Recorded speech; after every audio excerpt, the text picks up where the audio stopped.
Hello, everybody, and welcome to the Crypto Hipster Podcast. This is your host, Jamil Hassan, the Crypto Hipster, where I interview founders, entrepreneurs, executives, thought leaders, amazing people all around the world of crypto and blockchain. And today I have another amazing guest. I have he's the founder of Marked, MRKD. His name is Jamie Schwartz.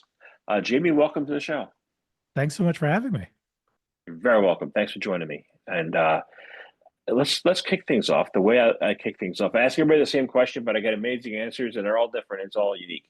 So the first question is this: is what is your background, and is it a logical background for what you're doing now? I did not mean it to be logical, and yet it was. I guess that's the difference between knowing the path and walking the path. I was born as the son of a psychologist and a fundraising activist. Grew up in Westchester, New York, Chappaqua, the town the Clintons moved to and took over. And once I graduated from Colgate University with a psych and philosophy double major, I went off to become a copywriter. And then just as an ad nerd, I studied at SVA, Chicago Portfolio School, Miami Ad Schools, San Francisco, London, Amsterdam, and New York offices, internships in New York, and then just copywriting, creative directing for the next 12 years. So there was this, I'm going to become a poet. I'm going to become an archaeologist. I'm going to become a psychologist like my dad before me. Oh my God, all these things. Advertising. Advertising is this thing where if I just write a few lines, I can change millions of minds. And that was the drive in there is how do I spend my life in psychology and philosophy, but somebody pay me. And somebody paid me for coming in at 10 in the morning with, I'm overdressed with a t-shirt. So being a creative in advertising world was like, it really spoke to me. And always had these goals of winning a Cannes Lion and doing a Super Bowl spot and all these things. Once those were done and those were behind me, there's that, what am I marketing for question that gets in your head. And the more I looked at it, the more I saw marketing as just a means to hypocrisy for any brand, because I kept on seeing the client saying, tell this story. This is what the market wants to hear. Is that you? Well, no, that's what they want to hear. And then you just get more and more deference away from reality and more of a hypocritical bubble that just gets burst when they're called out. So a couple of years ago, Bud Light was woke and not woke at the same time. How did that happen? We live in a social media world with open comment threads, people wanting a purpose, mission-driven company, and companies obliging until the reality of living in a capitalist quarter by quarter lifestyle, hits you smack in the face. So of course you're hyper targeting. Of course you're taking a master brand and splitting it up and saying whatever you want me to be. We've been heading in this direction for a very long time. What happens with Web3? So as I was ending my advertising career and trying to think of what was next, I started building out a new agency called Pro for Bono to work on nonprofit activism, like my mother, to create new lines of revenue for nonprofits. It was the right business model because it was about moving into IP. It was about moving into new lines of revenue as a relationship on a consulting and marketing level with your client. But nonprofits are not the right place to go for innovation. So once I kind of figured that out, I jumped into startup land and had the opposite problem where there's no whatever mission you need me to be as long as I hit product market fit. What's this thing? Product market fit. That's when I knew I had a new thing to follow.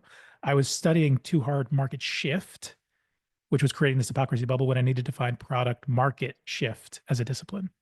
So how do I create a discipline that forces a company to always focus not on finding product market fit, but on finding and keeping product market fit, because that's where authenticity lies. So from my limited, myopic perspective, the brand is where that can happen. If the brand becomes the go-between of company and consumer, if we can let the brand speak for itself, all of a sudden it becomes the chief purpose officer, the voice in the back of everybody's heads. You run with scissors, you can hear your mom's voice. When you're running a company, you need to hear a voice in the back of your head because you're running with scissors all the time when you're running a company. That needs to be the brand voice in the back of your head. So this was a psychological trick that we'd been doing chatbots and B2B marketing. We knew it was coming. Didn't know it was going to be Gen AI and transformer tech, but brand therapy was designed for when conversational media really started. And so when it did in 2022, we integrated AI in so that you have a collective intelligence inside the company, brand stewards whose main jobs is to really speak and rag and fine tune with the AI, but also for that voice to be authentic, to have one-on-one conversations with every single consumer live 24/7, 365. which is a great product market shift tool set to make. If you can make a brand that can actually do that, this all lined up in 2022 with while I was starting to go out on my own. When you work for an agency, they own your IP. 2017, I went on my own. I filed the world's first NFT patent. Had no idea there was the world's first NFT patent at the time. And please, somebody prove me wrong. But in, I think it was November of 2017, I filed and became pending the next year a system and method for identifying virtual goods.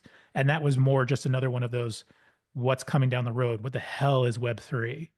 What is this XR, AR, VR stuff? What is this AI stuff? What is this blockchain stuff? Quantum computers are going to break it sometime. And those turned into the 4 pillars for me of making sure I was following along. So 2022 became a huge year of not only turning on AI at Brand Therapy, but my patent was granted that year. And so I joined up with Parallel Worlds, which I became the CSO for, transformed it into the world's first spatial transformation company, and then created a full company betterment platform to get companies from where they are now through a mindfulness practice that creates the brand to speak for itself. And I also co-founded the Team Flow Institute to then work on the organizational design side of that, so companies can focus on adaptability.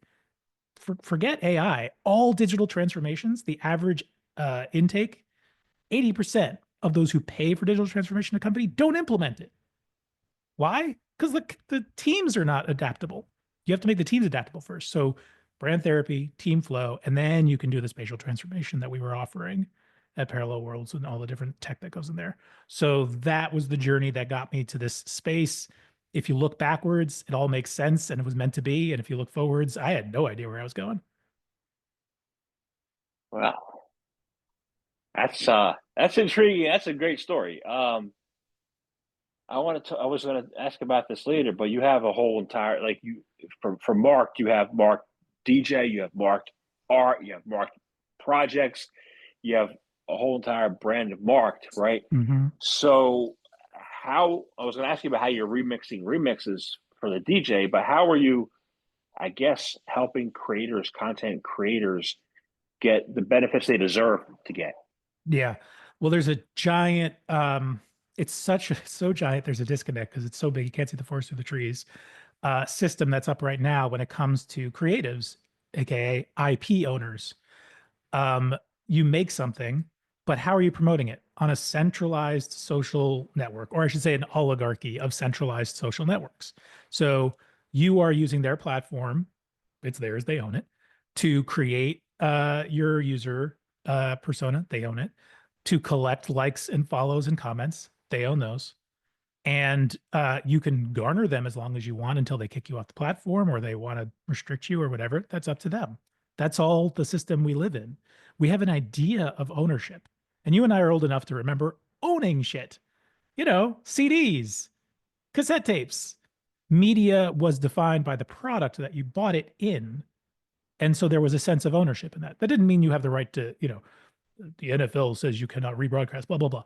You know, you can't go crazy, and the FBI will come after you if you make a bunch of copies of a videotape. But you own your object. We lost that idea of ownership as the cloud started to kick in, as we all basically signed off on owning anything. So we're streaming music, we're streaming our videos, we're not owning anything. Anything that you think you own in a centralized environment like Fortnite or Roblox, it's a license ship. It's a way of just saying in a fiefdom, there's the owners and there's everybody else who works for them for the little bit that they get. And for the little bit that we get, even the influencers making millions of dollars, what are they getting?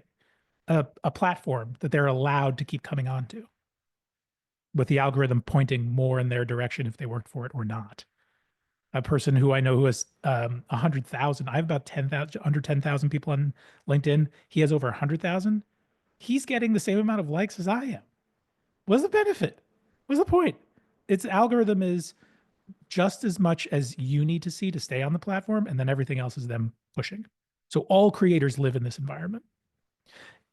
If we move into Web3, where we'll now have a spatial web, we'll now have all these products that we can buy and use in these metaverses like Fortnite and Roblox, the new social media spaces, we'll have gained XR, but we won't have taken advantage of the one tool, blockchain, that can allow us to own our stuff again and actually change that relationship between us and the centralized platforms from fiefdoms into just hosts, places which will have wonderful provenance, wonderful products for us to buy and take with us to other places. And so there's a big philosophy around moving us through marked platforms where you can actually own something that has a mark of authentication. And it's really about bringing the NFT into the user experience so you can see what it is that you own for real and having it be interoperably usable everywhere, authenticate itself, promote itself, sell itself. So the power comes back to the consumer again. And as long as we make that switch, we're getting away from this.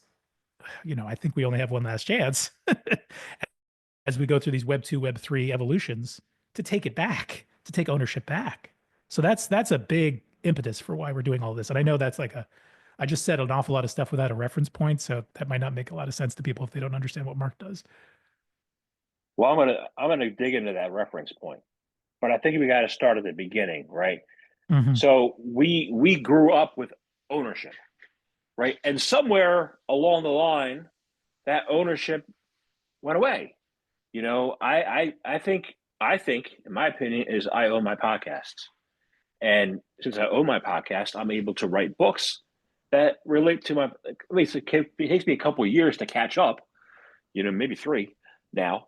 But I had the right to create that content and put that content out. But along the lines, something has changed where people, like I said, they hand over their content to Google or for YouTube. Like, where did that history? Where do we go astray? I don't know if it's so much going astray, it's just what was possible at the time. So go back to Napster. And music always leads the way. This is why we focus a lot on Mark DJ in the first place. When music digitized, when we got the MP3 format, so we're talking the late 90s, all of a sudden, all music was copy and pastable. Not, from a mixtape to a mixtape to a mixtape, but copy, paste, internet has it. And that broke the distribution model.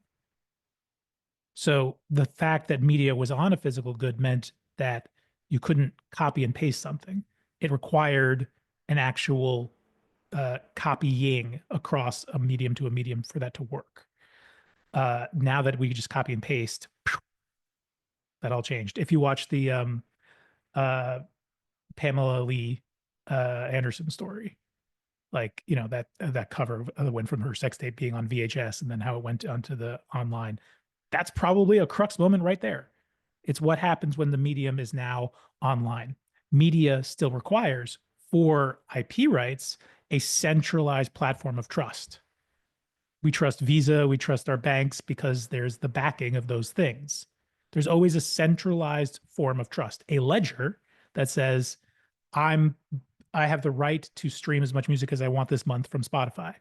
I have a ledger that says I have a replay anywhere I want where I sign into my iTunes to play my Apple TV show that I bought. And as long as my Amazon Kindle ownership is up and Kindle is up, my ownership works, right? But when you've done that, you're now in a space where SaaS can take over. And what does ownership mean? It's a centralized platform saying you own this, but ownership is now dependent on, instead of a VHS tape, Audible. Instead of a cassette tape, Audible. Instead of a CD, Spotify. And you start renting your things. We went through a whole generation of people buying the digital versions of all these media, but then they had to use the player that was from the platform. iTunes created digital rights management, which saved music from the Napster profile. But what did you get? A license ship for 5 plays across 5 different devices. And that was it. It's permission, not ownership. That's the big switch. It's permission. When that changed, that's when we had the problem. To shift from ownership to permission. So they took the ownership for the companies took the ownership for themselves. Yeah. And you get a lot for it. I mean, you own your podcast. We're talking right now. This is your IP. You own this video, but it's only on your website. If you want to get it out there, you put it on YouTube. You put it on iTunes podcast or whatever. And that's their platform. So what you're collecting from them in the social network is value in their pie, not your pie. Got it. So in order to get value in my pie, I'd have to create my own website or put it on the blockchain. Put it on the blockchain, and then allow for as many formats as needed. So wherever it is shown, it can say, hey, how should I show up here? What format do you need? I'll play it. I'm my own universal player. And that's what I mean by we had to go through this. We needed object permanence. Centralized platforms created the object permanence needed for objects to be ownable in a sense. It's just that they were still owned by either the license holder or the social platform or whatever rights they had instead of the owner, the consumer. We redefined what it means to be a consumer. Right. So now we have marked, but we have the blockchain. We are able to protect creators, protect their rights, and distribute value fairly. How do we best do that? So you use your platform, use the blockchain, but how can we do that and ensure that we don't get our IP stolen by anybody and everybody? Yeah. Well, hey, that's the thing about media. Anybody can bootleg it anytime they want. So we have to live within that reality and then say, well, how do we get trust in the system? So we have a wonderful internet that connects us all, but when we're using it with just a blockchain, or I should say the first version of blockchain, where there's an idea that you own that idea of ownership is because we've all collectively gotten together on this chain to say, yes, there is no one person that can say you own this. That's the idea of a decentralized system, a proof of work or a proof of stake or proof of time or whatever blockchain. There is no one centralized figure that makes that ledger real. It's the participation of everybody that says, yes, we're all backing each other in this space. We're creating our own object permanence. So there's a reason $2 trillion went into the NFT economy and then right out of it in 18 months. The reason it went in is because digital ownership was now possible. We had just lived through 20 years of use of digital media without ownership. That's a lot of built up need for ownership and a new way to do it. And you get those initial promises of things like royalties. My art gets resold, I get a royalty. Smart contracts. Oh my God, the object is actually able to say, I'm created by this creator. I'm going to do everything that it tells me to do, no matter how many owners have me. No matter what, I'm always going to give a 5% kickback to the artist or whatever. That's huge. There's a reason why that all came in, but there's still rug pulls. There's still extremely complex wallets, and the chains are all just letters and numbers. And what is this? And you need a wallet, you need a blockchain scan, you need a marketplace in order to sell. You can't sell a blockchain object. You have to go to OpenSea or Rarible or whatever to use that. So there was an awful lot of infrastructure problems that existed with an awful lot of promise of what could have happened with NFTs. So we've been focused on building to that point. Marked is not the only solution, but it is certainly the most holistic one we've ever come across, because that's all we're concentrating on, is making sure it is as easy as just buying a videotape or, buying a record. Wait a second, this is not a vinyl album. It's a freaking coaster, but I've got an NFC chip in it and I've got my mark on it. So if I tap my phone to it, I'm going to get this will be fun to do live. There. We'll get a little thing up there that says, right now this just goes to Mark DJ, just the website, but this could go to your album. And if it goes to your album, then it's going to, where you sign in to say, is this mine or not? So we created simple sign in. So just your wallet is now your name. So JamilHassan.dj. If I just have my song, I went to this concert, I got this music, you tap your phone to it, and then you just sign in, JamilHassan.dj, and it will show you, hey, do you want to buy this from JamieSchwartz.dj? Sure. And it will either sell you the actual thing that I'm selling you as a real thing, or did you want to buy a derivative from me? And I'll make a copy because the smart contract allows me to make a copy and I'll get an affiliate fee for it. Every single consumer becomes a salesperson, an affiliate salesperson. We become user distribution. And that means that we can put all the rights in here. So there's only 1,000 of these. And I can make only 1,000 copies from there of second editions, like any other the other 1,000 people, or whatever the rules are. But because it's all digital now, we're taking advantage of all the cut and paste and wonderful things you can do in the digital world with the object permanence that they need to defend that authenticity and defend the rights and all the other things that go with it. Make sense? It makes sense. It makes a lot of, so I'm just thinking what's stopping me from moving my podcast to marked dot DJ or marked art, and then also putting it on Spotify so people listen to it, but the people who demand ownership or demand me to give them a copy or the full rights to it, that I get my royalties. What's stopping? I don't think there's anything stopping, right? Well, I mean, things that stop me are just what's part of reality. Like, there's a reason you're on Spotify and iTunes and whatever the other streamers or Pandora or whatever. There's a set of centralized platforms. SoundCloud is a perfect example too, even though they're social, where you'd want to go and put your stuff up. In a market, we're no different than that. We're another platform. But what we give you with that is the fact that somebody can buy your podcast and then resell it. We're creating a co-creator economy. The problem with any single media industry is everybody that's specialized, a consumer, a creator, a manager, a venue, whatever the industry is, they're all trying to take larger pieces of the same size pie. If you're a gallery owner, you're trying to take a higher commission from the artist. If you're a fan, you don't want to buy it, you want to bootleg it. If you're a collector, you want to buy low before the artist is discovered and sell high without giving them a kickback. Everybody's in it for themselves of the same pie. This is about saying, how can we all add money into the same pot because we earn by growing the pie? And we all have our own values, which means as just a plain old art fan, I can now go to a digital twin of art and add a like. I can go to the Louvre virtually now and add my like and my comment that will live for 500 years in that 500-year-old piece of art moving forward. I've just made my mark on a piece of art. There's a reason I'm going to pay a museum for a ticket to go see something digitally. It's the same value as if I went there physically in terms of an interaction point.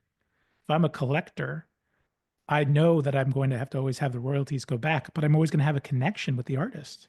I can go back to the artist and say, I bought your piece of art, which has a digital twin JPEG, but can I also get the SVG and the PNG and the GIF? Because I need this to be more interoperable. Can you sell me those rights? Sure. And the artist sells those extra rights and marks in extra formats.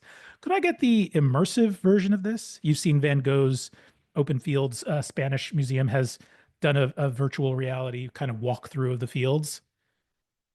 Great. Now the estate of Van Gogh, it can't really be the estate, but it's the museum, is marking and creating these immersive versions. So for the owner, which is them at the point, but for the owner of the painting, it now has an immersive version of itself. The closest things we've gotten to that are like when somebody bought the Banksy and then it started shredding in the middle of the purchase. You can't have a connection between your art once it's gone. You can here. You can go to art.banksy.commission and say, I'm never going to know who you are, but could you, I've got this piece of yours. Could you give me some rights to go sell some copies of it? Which of course he's getting royalties for, whatever it is. The same thing goes for DJs. Keith Shockley from Public Enemy is our frontman for Mark.dj. Imagine going to jamilhassan.dj.keithshockley.commission and saying, hey, could you make me a mixtape for this party? It's like Cameo for music. I've now got a Keith Shockley remixed DJ show for that night at party. That's quite a gift to give somebody, or quite an amazing experience to have as a remix commission, versus I was at the show with Keith, and we actually spatially recorded it. So when everybody who had a ticket got one of these on the way out, the live performance was dropped onto this album. That means that I'm now the owner of something that just happened, and it's sitting on here, and I can now sell copies of not just the song, but also the royalties, the splits, the samples, all the tracks that were in there are now available for me to play with, do what I want with, DJ remix with. And of course, if I make something off of, a remix of his remix or whatever, it's now commercialized. It's ready to go. When CeeLo Green did the Gray album, Metallica and Beatles together, the White and Black albums, huge, but it was on a bootleg level. He didn't see any money from that. Got him notoriety, got him a record deal, but it didn't get him actual money off of that thing. If he had played with all the rights managed stuff in the platform and marked it out, great. Would have been making money off of that album. Only 12% of musicians are signed. What are the 88% doing? If you're signed, you have lawyers. You remix anything, they take care of the rights for you after the fact. Yeah. So that ties in my next question, really. There's a lot of copyright and trademark infringement out there. Mm-hmm. I would love to see that solved. Well, AI is the one making that painfully obvious right now, where we are finally moving. I think we're all realizing this, from a world where we can say, I know this is real. Let me just go verify, versus I have no idea if this is real or not. Let me go verify. We're getting to the point now with AI that we just have no idea. And that's the same thing with any bootleg media. Is this right? Can I grab something with this? The marks are there to say, if there is a mark, here's the provenance. Whether it's real or not, we'll tell you.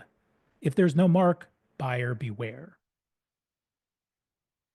Doesn't mean don't use it. Just you got to go deal with all the back end stuff. So you said a phrase a little bit ago. You said affiliate, right?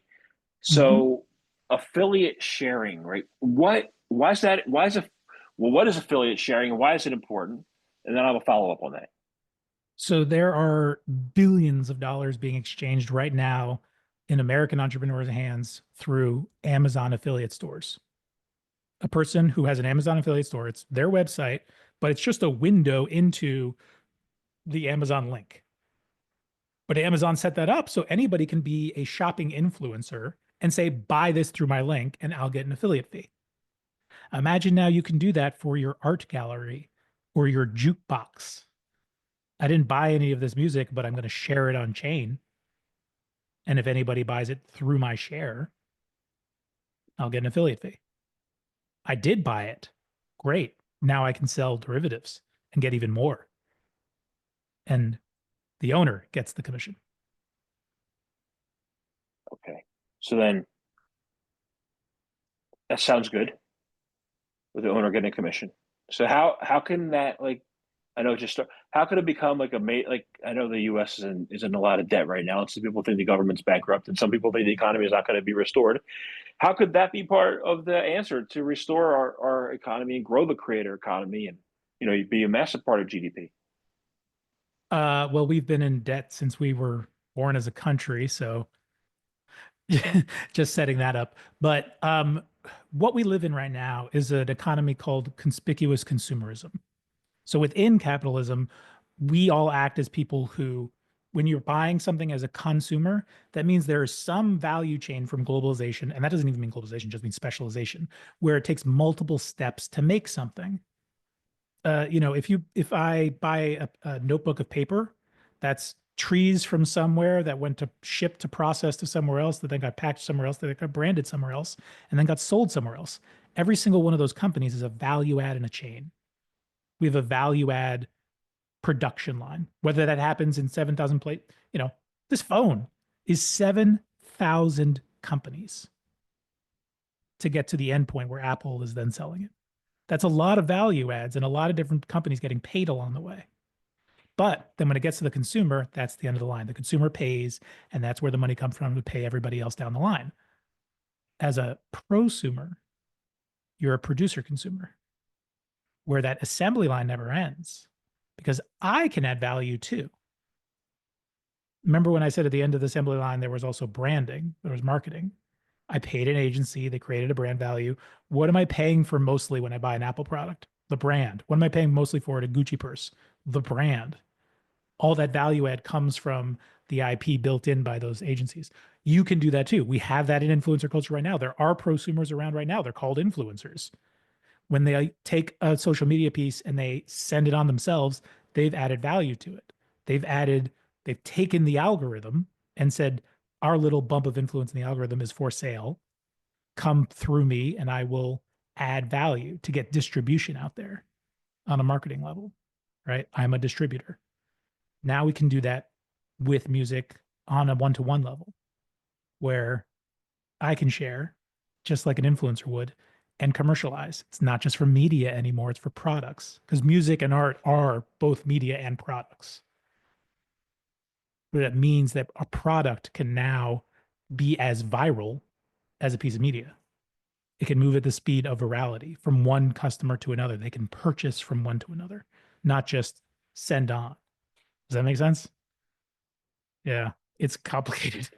But that changes us from conspicuous consumers to conspicuous prosumers who no longer define ourselves by the objects we surround ourselves with. I'm an Apple guy, I'm a Nike guy, to a conspicuous prosumer who defines themselves by the legacy that they leave behind and the objects that live beyond us. I have a lovely piece of art behind me. It's Albert Einstein on a boat from London to America in 1942, passed down from my great aunt to my grandmother to my mother to me. We all have objects like that, but it's an oral tradition and there's value, sentimental value. If that's all on chain, then I think of all the objects I have as something I have to care about, add value to, and know that it'll be sold on. And that while I have it, I'm a steward, not an owner, not a permanent owner, because I don't live forever. This is about indigenous thinking. We're all just part of a way bigger system. And if we can actually add value in the legacy space and we live on through those, I want to add value through all the products that I touch. That redefines my thinking about how I purchase. That means we can now walk around in, one sweatpant, one piece, and then our augmented reality clothing is the thing changing at the speed of culture, which completely changes all the things across the assembly line. That can be centralized or decentralized too, but it's better to do it in a decentralized way. You got me thinking. You got me really thinking here. All right, let's go. Yeah, I agree with the legacy. I agree. I've written 325 books and counting. I'm not seeing any rewards right now, but my kids will, I think. Someday I'm leaving that legacy for the world. So, how do we? And I get your idea about the products and how they move it. Where I see that, how can we continue? Like, I don't know, artists. Like, I'm thinking of the NFTs a couple of years ago. You mentioned 2022. I loved interviewing artists and founders because they were making money for the first time in their lives. It was wonderful. How can we restore the use of NFTs? Because they're taking a hit, right?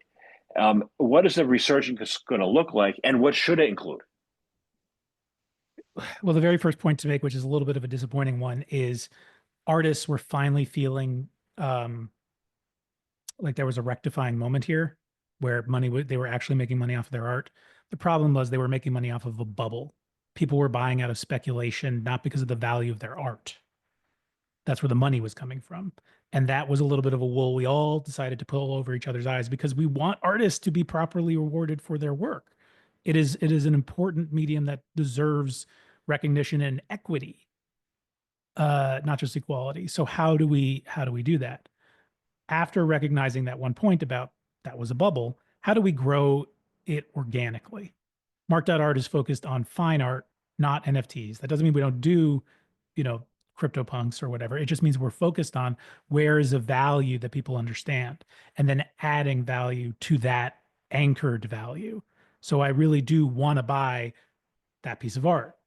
But now that I can digitally twin it, now that I can tokenize it, now that I can be an affiliate seller, now that other people can promote it for me, now that the art can authenticate it and sell it wherever it needs to be, now that I can go back to the artist and say, add more value to this so I can add more value to it.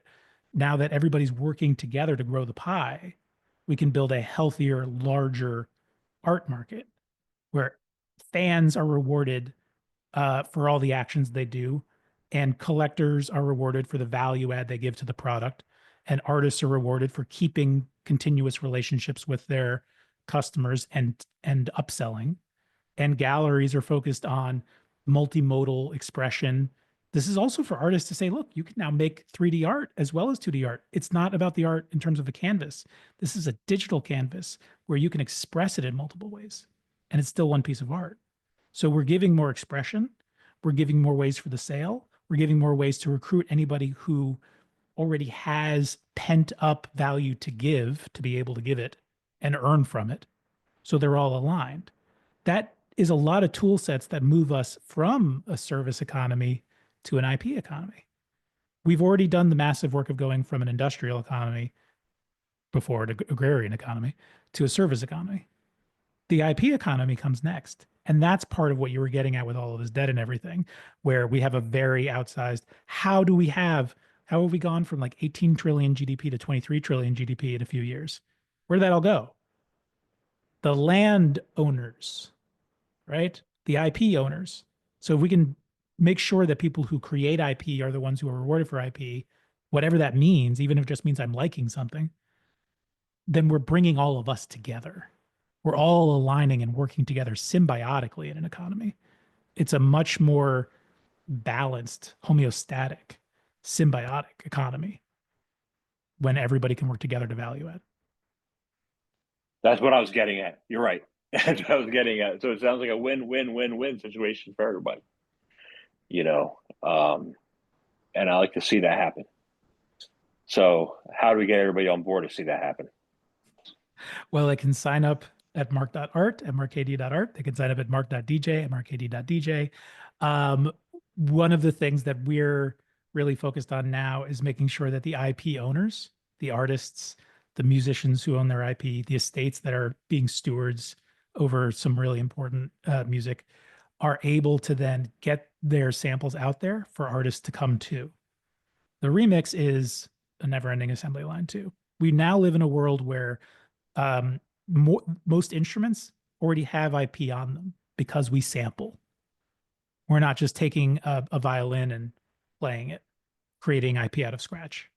We're taking a funk song from the 70s and turning it into, Dua Lipa has like what, 12 licensings per song, but that's because all the lawyers are doing that. Everybody should have that access point. So we're getting as many IP holders as we can on so that everybody has as much fodder to play with and to have it all automatically taken care of. So we are very much artist and musician focused at launch to make sure that when people come on, we are providing the world with their art to play with as they want. The restrictions are still up to the artist, how much they're going to allow for things to change or not. That's what smart contracts are for. But they also get to decide their royalties. They get to decide how they get used, how they get resold, how multimodal they want to be.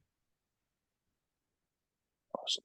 Yeah, I love the David Guetta remix of Forever Young by Alphaville.